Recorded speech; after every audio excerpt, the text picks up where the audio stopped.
This tutorial will help you import music from Dropbox into iTunes in all Kidspaces at Eaglebrook. Start by opening iTunes and creating a new playlist by going to File, New, Playlist. Then you can enter the name of your playlist. We'll call this Q180 and hit Enter.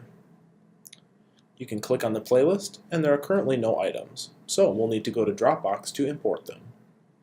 Open up Finder, navigate to the Dropbox window, and then select the current post-service song folder. Then select the next folder, and here you'll find all of the playlist folders.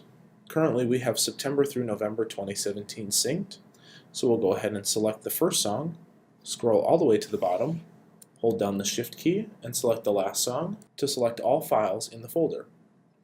Then click and drag and drop it to your playlist, and the music will import into iTunes. As soon as it's done importing, you are ready to go. If there are folders you'd like to sync that are not currently synced to your machine, go to the Dropbox icon in the menu bar, hit the Settings gear, and then Preferences. Go to Sync, choose Folders to sync, and then select the folder, and you can choose any folder you'd like to sync, including the other months.